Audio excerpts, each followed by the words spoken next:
Hello friends, आप सभी का स्वागत है मेरी इस नई वीडियो में।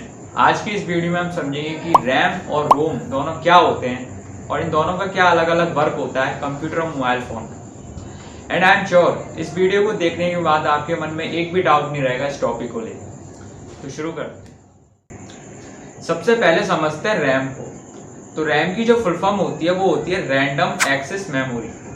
रैंडम एक्सेस मेमोरी ये एक तरीके की मेमोरी होती है जो कि हमारे कंप्यूटर और मोबाइल फ़ोन में ऑलरेडी इनबिल्ड आती है, इंस्टॉल आती है कंपनी की तरफ से। रैम को वॉलेटाइल मेमोरी और टेम्परेरी मेमोरी नाम से भी जाना जाता है। अब हम रैम का एक एक्चुअल मतलब समझ लेते हैं। रैम को समझाने में आपको एक रियल लाइफ प्रैक्टिकल एग्जांपल देना चाहूँगा। सपोज कीजिए एक फुटबॉल टीम है, उस टीम के सभी प्लेयर्स का फुटबॉल खेलने का मन है। तो इसमें ऑब्वियस सी बात है वो एक खाली ग्राउंड ढूंढेंगे, एक खाली जगह ढूंढेंगे जहाँ पे वो फुटबॉल खेल पाएँ। तो एज्यूम कर लीजिए जितने भी प्लेयर्स हैं फुटबॉल टीम के वो सभी एप्लीकेशंस हैं, ऐप्स हैं, जैसे कि क्रोम हो गया, व्हाट्सएप हो गया और PLC प्लेयर हो गया, MS वर्ड हो गया, एक्सेल हो गया। तो ये जितनी भी एप्लीकेशंस हैं, ऐप्स हैं, तो इन सबको अपने आप को लोड कराने के लिए, अपने आप को रन कराने के लिए एक प्लेटफॉर्म चाहिए होगा। इसी प्लेटफॉर्म का वर्क करती है हमारी रैम। रैम मेमोरी जो होती है उसी में ही सारे ऐप्स लोड हो पाते हैं, अपने आप को रन कर पाते हैं। अगर हमारे कंप्यूटर में, मोबाइल फ़ोन में रैम ही नहीं होगी तो हम इन सभी ऐप्स का यूज़ ही नहीं कर पाएंगे।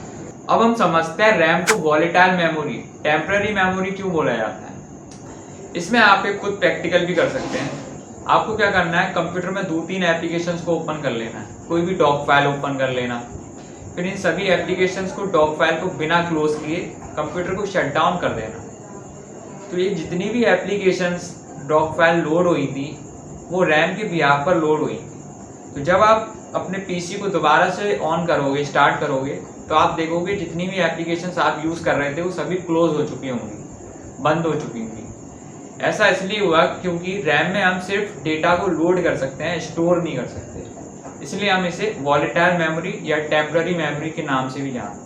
अगर रैम की जितनी कैपेसिटी है उस कैपेसिटी से ज़्यादा डेटा के ऐप्स को, हम कई सारे ऐप्स को अगर हम यूज़ करेंगे तो रैम पर एक तरीके का प्रेशर बिल्ड होगा और इस प्रेशर की वजह से हमारा फ़ोन या कंप्यूटर हैंग भी हो सकता है। रैम भी 2 टाइप्स की होती हैं। एक होती है SRAM जिसे हम स्टैटिक रैम बोलते हैं और दूसरा टाइप होता है DRAM जिसे हम डायनेमिक रैम बोलते हैं। अब हम रोम के बारे में समझ लेते हैं। रोम की जो फुल फॉर्म होती है वो होती है रीड ओनली मेमोरी।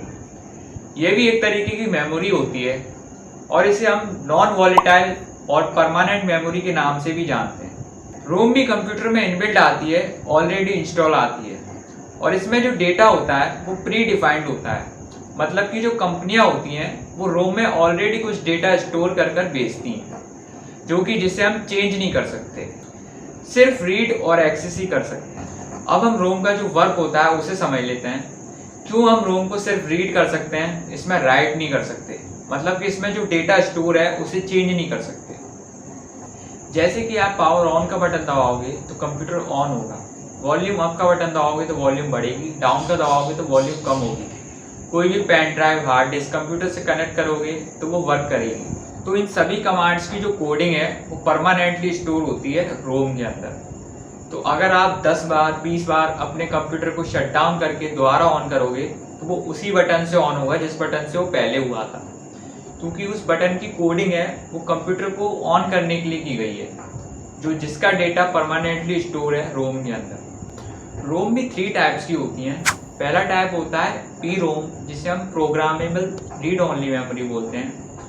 दूसरा टाइप होता है EPROM जिसे हम erasable programmable read only memory बोलते हैं। और तीसरा टाइप होता है EEPROM जिसे हम electrically erasable programmable read only memory बोलते हैं। आई होप आपको मेरी इस वीडियो को देखने के बाद रैम और रोम के बीच में जो भी कन्फ्यूज़न था वो सारे डाउट्स क्लियर हो गए होंगे।